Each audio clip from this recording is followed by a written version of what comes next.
नमस्कार दोस्तों, मैं हूं शिवेश। स्वागत है आपका वॉच एट नाइट चैलेंज के पहले एपिसोड में, जहां आपको यह कहानी रात को 10 बजे के बाद ही बिना डरे हुए पूरे सुनने की कोशिश करनी है। अगर आप ऐसा करने में कामयाब हुए तो कमेंट बॉक्स पे चैलेंज एक्सेप्टेड जरूर लिखिएगा। यह कहानी है सन 2000 की, जहां मुंबई में रहने वाले कुछ कॉलेज स्टूडेंट्स अपने हॉलीडेज मनाने हिल स्टेशन जाते हैं और वहाँ उनके साथ जो कुछ भी हुआ वह आज भी लोगों के दिल दहला देता है। इस कहानी को आगे तफ्तीश से जानेंगे। तब तक अपने अपने हेडफोन्स ढूंढ लीजिए, आंखें बंद करिए और चलिए निकल पड़ते हैं एक रूहानी सफ़र पे। जून के आखिरी महीने में तपती गर्मी के बीच बारिश की कुछ बूंदें सुकून लेकर आती थी। स्कूल की छुट्टियां थीं और कॉलेज के सेमेस्टर एग्जाम्स ख़त्म होने को आए थे। अर्जुन और उसके साथी अपने आखिरी एग्ज़ाम दे कॉलेज के कैफेटेरिया में आराम फरमा रहे थे। चलो यार, फाइनली हम फ्री हुए, रॉकी ने कोक की बोतल गटकते हुए कहा। उसका शरीर सामान्य से ज़्यादा बड़ा और हट्टा कट्टा था। कॉलेज में अगर कहीं भी गुंडागर्दी हो तो उसका नाम उसमें ज़रूर शामिल होता। बड़े बाल, खुली हुई टाई, बेढंगी चाल, धौंस जमाते उसे लगता कि कॉलेज की सारी सुंदर बालाएं उसकी इन हरकतों से प्रभावित हो सकती हैं। रॉकी के बगल में बैठा उसका परम मित्र पिंटू उर्फ स्मोकर उर्फ नशेड़ी। दुबला पतला शरीर, लाल घुसी हुई आंखें। रॉकी और पिंटू की दोस्ती इन्हीं कुछ नशीले पदार्थों में टिकी हुई थी।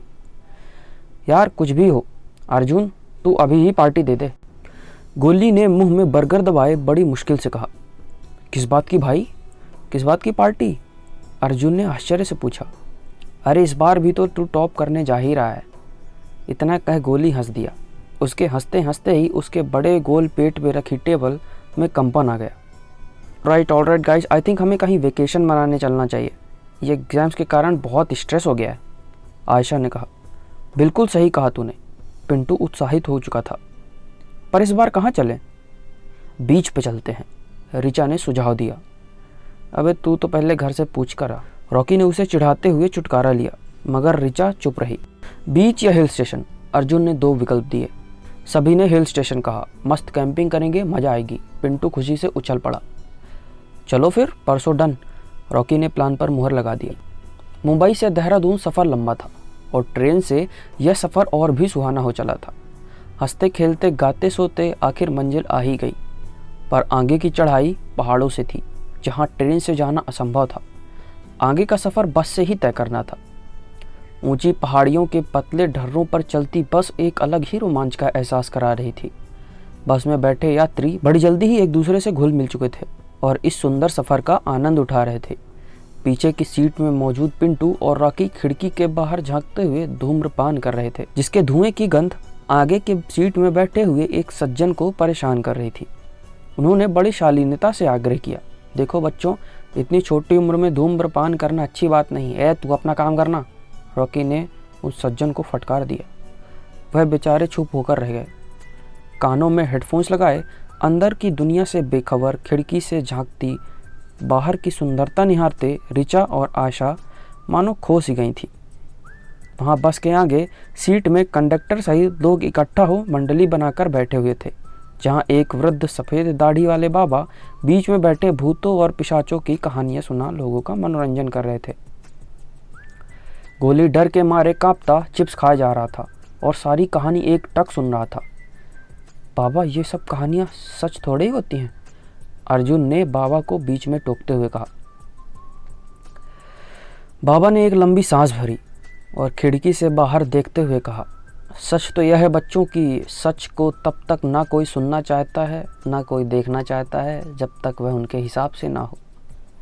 साफ था बाबा का यह जवाब उन श्रोताओं को मनोरंजक ना लगा। अर्जुन भी मानो इस जवाब की परतें मन में ही खोलता रहा। पीछे आशा भी खिड़की के बाहर सिर टिकाए किसी ख्यालों में एक टक हुई थी। उसकी आंखें अब धीरे धीरे नींद के आगोश में समा रही थी। तभी उसे बस के बगल में भागता हुआ साधु दिखा, जो एक टक बड़ी लाल आंखों से सिर्फ उसी को निहारता बस की दिशा में भागा जा रहा था। यह देख अचानक आशा डर गई और जोर से चिल्लाई, जिससे बस में बैठे लोग भी आश्चर्यचकित रह गए। आयशा ने बताया कि उसने अभी बस के बगल से भागते हुए एक साधु को देखा है। अरे बेटा तुम डरो मत, यहाँ कई लोगों को दिख चुका है साधु, कंडक्टर ने निश्चिंत होकर कहा, मानो यह एक सामान्य घटना हो। तुम चिंता मत करो, बैठो आराम से बैठो। बस में बैठे सभी लोगों की चेतना जाग उठी थी। बस पहाड़ों की दुर्गम चढ़ाई चढ़ती उतरती अपने मंजिल की ओर अग्रसर थी। दोपहर ढल शाम होने को आई थी। बस में बैठे रॉकी और पिंटू अब थक चुके थे और सारा नशीला पदार्थ भी खत्म हो चुका था। सूरज वादियों के पीछे छुप रहा था। बस किसी पहाड़ की तलहटी से गुजर रही थी। वहाँ दृश्य इतना सुंदर था कि लोगों की आंखें फटी रह गई। गाइस, हमें यहीं कैंपिंग करनी चाहिए, देखो कितनी सुंदर जगह है यहाँ। रिचा एक टक खिड़की के बाहर सिर निकाले इस सुंदर वातावरण का लुत्फ उठा रही थी। हाँ सही बात है, देखो शाम भी हो चली है, इतनी सुंदर जगह में कैंपिंग करने में बहुत मजा आएगा। बोर हो रहा रॉकी अचानक बोला। अर्जुन और गोली भी तैयार थे। अपना सर खिड़की के अंदर करो नादान लड़की, कंडक्टर ने रिचा को डांटते हुए कहा। यह तुम्हारी हुड़दंग मचाने की जगह नहीं, सब लोग अपनी अपनी खिड़कियों के कांच बंद कर लें। बस में बैठे सभी लोग अवाक थे। पिंटू बहुत डरा हुआ था। यह जो जगह तुम्हें सुंदर दिखाई दे रही है, इसके भ्रम में मत पड़ो, यहाँ कई वर्षों से किसी ने कदम नहीं रखा है। लोगों का मानना है यह किसी जमाने में एक गांव हुआ करता था। लोग कहते हैं किसी हादसे में सारे गांव वालों की एक साथ ही जान चली गई, तब से यहाँ कुछ प्रेत आत्माएं भटकती हैं। हमारा तो रोज का यही रूट है, 10 साल हो गए हमें काम करते। कभी ड्राइवर को बीच रोड में दुल्हन दिख जाती है तो कभी मुझे कुछ प्रेत आत्माएं दिख जाती हैं। यहाँ उतरने की भूल मत करना बच्चों, और वैसे भी यह बस वापस 3 दिन बाद ही आएगी, उसके पहले कोई भी साधन नहीं मिलेगा। कंडक्टर की यह बात सुन वहाँ सभी स्तब्ध थे। इन भूत प्रेत का कहानियाँ सुन रॉकी का दिमाग खराब हो चुका था। अरे कंडक्टर, तू भी इस बुढ़ऊ की बात में आ गया? हम यहाँ बैठे बैठे थक चुके हैं, हम तो यहीं उतरेंगे, चलो दोस्तों। बस से उतरते ही ताज़ी हवा ने उन लोगों का स्वागत किया। चारों तरफ घिरी हुई वादियाँ और बीच में बसी छोटी सी बस्ती किसी स्वर्ग से कम मालूम ना पड़ती। पिंटू अभी भी डरा हुआ था। कंडक्टर की बताई हुई कहानी उसके दिमाग में अभी भी दौड़ रही थी। कुछ दूर आगे चलने के बाद उन्हें एक बोर्ड दिखाई दिया, जो कि झाड़ियों और मौसमों की मार से गंदा हो चुका था। उसे साफ करने पर उसमें जो लिखा हुआ था वह पढ़ उन लोगों के होश उड़ गए। पिंटू डर के मारे कांपने लगा। कंडक्टर की बताई हुई बात वापस से उसके जहन में चल रही थी। उस हरे बोर्ड पर सफ़ेद और बड़े अक्षरों में लिखा हुआ था, मरा। अरे फ्रेंड्स, ये देखो, इसमें डू शब्द मिट चुका है। इस बोर्ड में डोमरा लिखा हुआ था। अर्जुन ने सभी को बताया। गांव में प्रवेश करते ही गोली का पैर किसी चीज से फंसा और वह गिर पड़ा। सभी दौड़कर उसके पास आए तो देखा वह एक लाल धागा था, जो गोलाकार पेड़ में बंधा एक आकृति बना रहा था। ये क्या है? रिचा ने पूछा। मुझे तो यहाँ कुछ गड़बड़ लग रहा फ्रेंड्स। देख यार, अगर कुछ भूत ऊत हुआ तब भी तू भाग तो पाएगा नहीं, तो क्यों टेंशन लेता है? रॉकी ने गोली के मोटापे को चिढ़ाते हुए कहा। डोंट वरी गोली, हम हैं ना तेरे साथ, अर्जुन ने कहा। सभी वहाँ से आगे बढ़ते हैं। उन्हें कुछ मिट्टी और छप्पर के घर दिखाई देते हैं जो बिल्कुल ही खंडहर बन चुके थे। जगह जगह पर झाड़ियाँ और जंगली घास उगाई थी, मानो यहाँ कई सालों से इंसानी कदम ना पड़े हों। सभी ने अपने लिए टूटे हुए घरों का चुनाव कर उसमें तंबू डाल रात का इंतजाम कर लिया था। खुले आकाश, भीनी शीत हवाओं के झोंकों को बीच कैंप फायर जलाकर बैठ गए। टिमटिमाते करोड़ों तारे साफ नजर आ रहे थे, मानो आकाश जमीन पर ही उतर आया हो। पिंटू लेटा उन तारों में ही खो सा गया था। चांद की रोशनी अभी भी काफ़ी थी कि टॉर्च का इस्तेमाल ना करना पड़े। बस तो 3 दिन बाद ही आने वाली है। आयशा ने पानी की बोतल में से पानी पीते हुए बोली। मुझे 3 दिन भी कम पड़ जाएं, इतनी सुंदर जगह है यह। अर्जुन भी वहीं लेटा तारों को निहारता रहा। क्यों पिंटू, थोड़ा बहुत तो दारू बचाई होगी तूने हमारे लिए? हाँ है ना, तुम लोग चिंता मत करो, पिंटू ने जवाब दिया। रात के सन्नाटे के सिवा और कुछ सुनाई ना देता था। लेटे लेटे सभी की आंखें कब लग गईं पता ही ना चला। काफ़ी रात हो चुकी थी और कैंप फायर भी बुझ चुका था। टेंट वैसा का वैसा ही पड़ा रहा। सभी बाहर ही सो रहे थे। दिन भर की थकान देने वाले सफ़र के बाद वह सभी घोड़े बेच कर सो रहे थे, सिवाय गोली के। उसे पेशाब लगी हुई थी। मगर अकेले कौन जाए, और इस काम के लिए दोस्तों को उठाना भी उचित नहीं होगा। उसे अकेले जाने में भी डर लग रही थी। उस कंडक्टर की बताई हुई बात अभी भी उसके जहन में थी। उसने आखिर उपाय निकाला कि वह सुबह तक इंतज़ार करेगा, तब तक वह यहीं दबाव को रोक कर रखेगा। उसने आंखें बंद की, मगर नींद कहाँ। लघु शंका का दबाव उसे साफ परेशान कर रहा था। वह बड़े असमंजस में पड़ गया।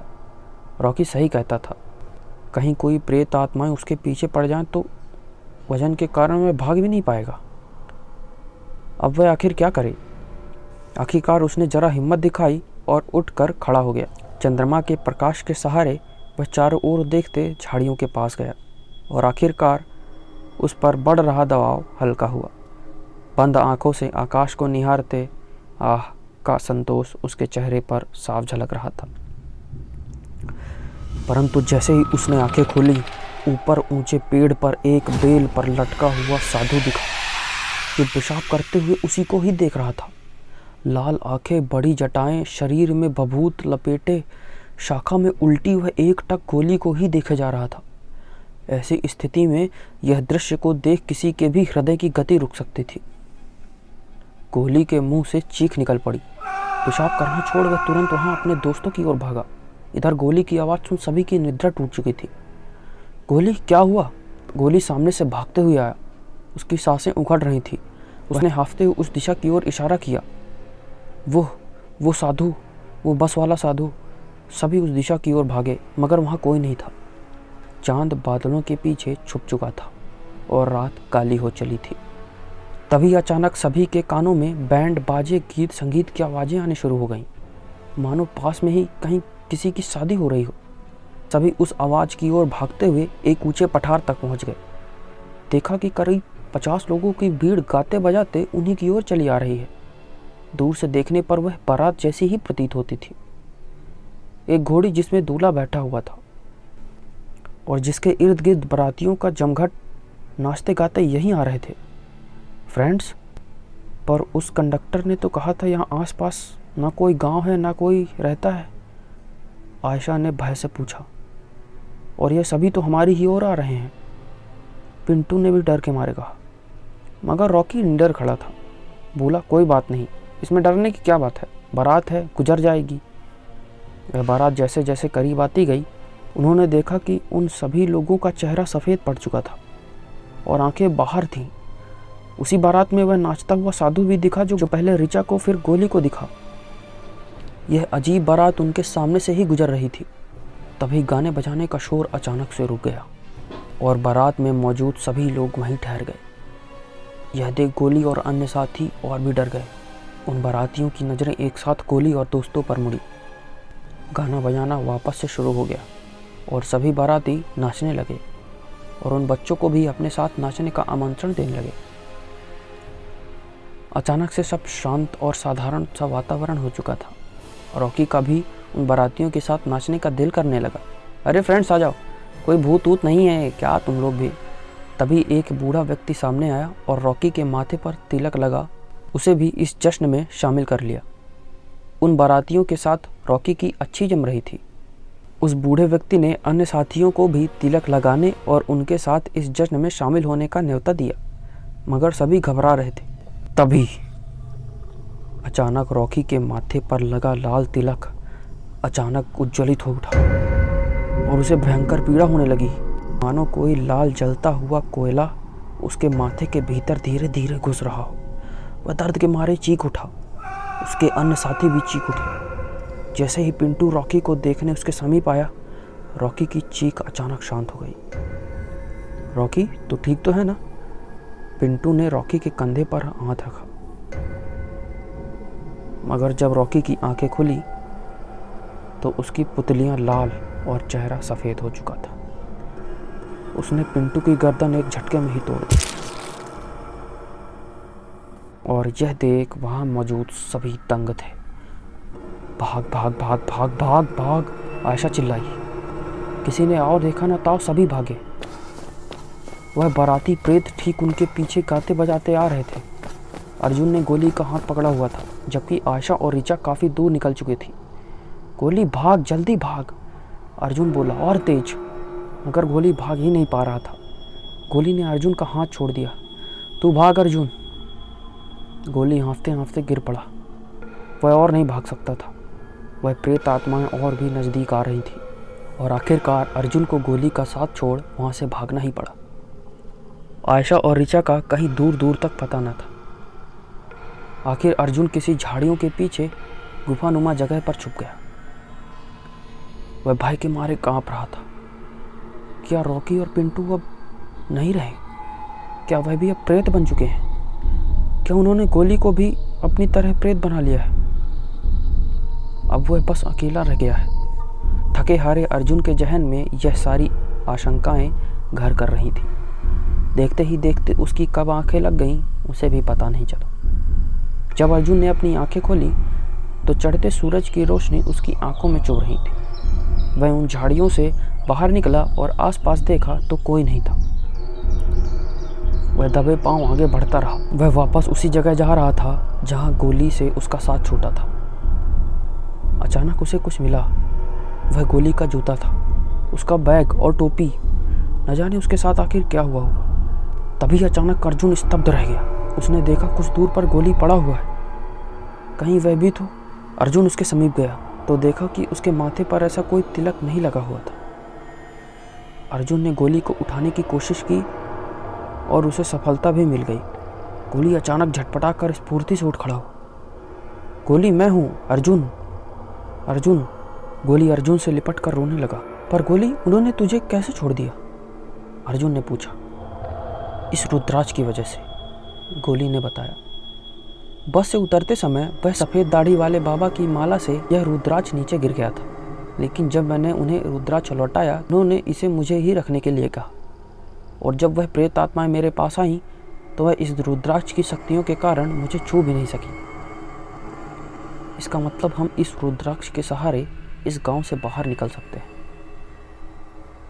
आयशा और ऋचा? गोली ने अर्जुन से पूछा, मगर अर्जुन सिर झुकाकर बैठ गया। चल, हमें यहाँ से बाहर निकलना होगा। गोली किसी तरह उठा और दोनों वहाँ से निकलने लगे। गोली बार बार मुड़कर उस मनहूस जगह को देखता जो उसे दुख और संताप से भर देती। उसके दोस्त रॉकी, आयशा, पिंटू, ऋचा, वह सभी अब वापस कभी नहीं लौटेंगे। लगभग दिन भर चलने के बाद आखिर वह एक पहाड़ की तलहटी पर पहुंच गए और सामने एक छोटी बस्ती दिखाई दी। और आखिरकार किसी तरह वह लौटते घिसटते उस बस्ती तक जा पहुंचे। उस बस्ती के लोगों ने उन्हें बिठाया और उनका ख्याल रखा। 2 परदेसी युवक इस बस्ती में आए हुए हैं, इस खबर को सुन सभी बस्ती वाले वहाँ इकट्ठे हो चुके थे। आप लोग कौन है बेटा? प्रतीत होता है आप अपना रास्ता भटक गए हैं, उनमें से एक बूढ़े ने कहा। अर्जुन ने उन्हें सारी घटना सुनाई, जिसे सुनते ही वह कुछ कदम पीछे हट गए और भय से एक दूसरे की ओर निहारने लगे। बेटा, तुम्हें पता नहीं है तुम ऐसी जगह से निकल कर आए हो जहाँ से निकलना नामुमकिन है। उस डूमरा गांव में जो भी गया है वह कभी वापस नहीं लौटा, उस बूढ़े ने कहा। अर्जुन और गोली यह सब सुन हैरान थे। मगर चाचा, यह सब आखिर कैसे हुआ? गोली ने पूछा। उन्होंने बताया कि इसी समय में यह गांव बहुत ही सुंदर और खुशहाल हुआ करता था। ऐसा बताया जाता है कि एक अघोरी साधु इस गांव में आया और उस दिन गांव में शादी थी। बारात पहाड़ियों से होते हुए शहर जानी थी। साधु ने हर घर भिक्षा मांगी थी, मगर शादी के कार्यों में व्यस्त होने के कारण किसी भी घर से उसे भिक्षा नहीं मिली। साधु भूखा था और पहाड़ी चढ़ते चढ़ते ही उसकी मृत्यु हो गई। मरते मरते उसने इस गांव को ऐसा श्राप दिया जिससे यह गांव वाले बारात की पद यात्रा में ही बंध गए। और जो भी लोग रास्ता भटक इस गांव में आ जाते हैं वह भी इन प्रेतों की बारात में शामिल हो जाते हैं। इसका मतलब वह बाबा जो मुझे और रोड में दिखाई दिया था वह वही साधु है। अर्जुन ने गोली से कहा। चाचा, क्या आपने 2 लड़कियों को यहाँ आते हुए देखा है? अरे कहाँ बेटा, वहाँ से बच निकलना ही बहुत मुश्किल है। तुम बहुत खुशकिस्मत हो जो यहाँ तक आ पहुँचे। आओ बेटा, भूखे होगे, खाना खा लो। अर्जुन को कुछ अजीब सी दुर्गंध आ रही थी। चाचा, ये गोश्त की दुर्गंध कहाँ से आ रही है? हाँ बेटा, वो गोश्त बना है ना आज। आप शाकाहारी हो तो कुछ और भी प्रबंध करा देते हैं। नहीं चाचा, ठीक है, कोई बात नहीं। गोली भूख के मारे परेशान हो चुका था। उन्हें खाना परोसा गया नरम नरम गोश्त देख गोली खुद को रोक नहीं पाया। अर्जुन को यह कुछ संदिग्ध लगा, पर चाचा आसपास कोई मुर्गी बकरी ना ही कोई जलाशय दिखता है, फिर यह गोश्त कहाँ से आया? अर्जुन ने उस गोश्त को ध्यान से देखा तो उसे एक चमकदार चीज मिली। देखने पर पता चला कि वह अंगूठी है। गोली वह गोश्त खाने ही वाला था कि अर्जुन ने उसे झटकार कर दूर फेंक दिया। गोली ने यह देखा तो वह हाथ खाने जा रहा था। अचानक सारे बस्ती वाले उन दोनों के पीछे पड़ गए। अर्जुन और गोली वहां से पूरे रफ्तार के साथ भागे। अर्जुन ने हाँफते हुए गोली से कहा, तेरा रुद्राक्ष कहाँ है? गोली ने भागते हुए अपने सारी जेब में देखा मगर वह कहीं नहीं मिला। लगता है वह वहीं छूट गया। गोली एक बार फिर हाँफने लगा और उसकी गति भी धीमे पड़ने लगी। पीछे वह बस्ती वाले अपना रूप बदल चुके थे। उनकी आंखें लाल, माथे पर तिलक और चेहरा सफ़ेद पड़ चुका था और वह इसी ओर भागे आ रहे थे। अर्जुन ने गोली का हाथ छोड़ दिया। यह तू क्या कर रहा है अर्जुन? तू भाग, अर्जुन चिल्लाया। गोली तू भाग। अर्जुन को उन गांव वालों ने पकड़ लिया, जिससे गोली को थोड़ा और समय मिला, परंतु वह भागता रहा। उसकी आंखों में आंसू थे और चेहरा सिसकियों से भर चुका था। पीछे मुड़ देखने की हिम्मत नहीं थी। वह बस भागता जा रहा था। वह अपना पूरा जोर लगाकर भाग रहा था। वह नहीं जानता कि वह कितना तेज भाग सकता था, लेकिन अब सिर्फ वही अकेला भाग रहा था। अचानक किसी चीज़ से उसका पैर टकराया और वह नीचे गिर पड़ा। उसने देखा तो यह वही धागा था जिससे उलझकर वह पहले भी गिरा था। न जाने उसके दिमाग में क्या सूझी, उसने उस लाल धागे को आपस में ही बांध दिया। उसने पीछे पलट कर देखा तो उसके सारे मित्र अर्जुन, रॉकी, पिंटू, आयशा, ऋचा, सभी के चेहरे सफ़ेद, आंखें लाल और माथे पर तिलक। गोली को भी अपने आगोश में लेना चाहते थे, मगर वह उस धागे को पार नहीं कर सकते थे। किसी तरह गिरते पड़ते वह रोड तक जा पहुंचा और बेहोश होकर गिर पड़ा। 3 दिन बाद वही बस वापस आई जो गोली को बीच रोड में पड़े देख उसे वापस ले गई। देखो बेटा, यह जो भी कहानी तुम बता रहे हो यह कानूनी रूप से एलिजिबल नहीं है। हमारे दोस्त गायब हैं गोली बेटा। इंस्पेक्टर पाटिल ने हॉस्पिटल बेड पे लेटे गोली से कहा, सर जो सच है मैं आपसे वही बता रहा हूँ। गोली ने बड़ी कठिनाई से कहा। तभी वहाँ डॉक्टर आए और इंस्पेक्टर को वहाँ से जाने को कहा। 2-4 दिनों के अंदर गोली की भी मौत हो गई। और आखिर उन सभी लोगों के साथ क्या हुआ, इस केस की कार्यवाही असमंजस में ही पड़ी रही और समय के साथ यह रद्दी फाइलों में कहीं खो गई थी। तो यह थी दोस्तों आज की कहानी। अगर यह कहानी आपको पसंद आई हो तो कमेंट पर ज़रूर लिखिएगा, वीडियो को लाइक कीजिएगा, चैनल को सब्सक्राइब कीजिएगा और अपने दोस्तों के साथ भी शेयर कीजिए। कमेंट बॉक्स पर बताइए कि आपको कहानी की कौन सी घटना पर सबसे ज़्यादा भय लगा। अगर आप यहाँ तक कहानी सुन चुके हैं तो आपका बहुत बहुत शुक्रिया। मिलते हैं अगली कहानी पे, तब तक के लिए धन्यवाद।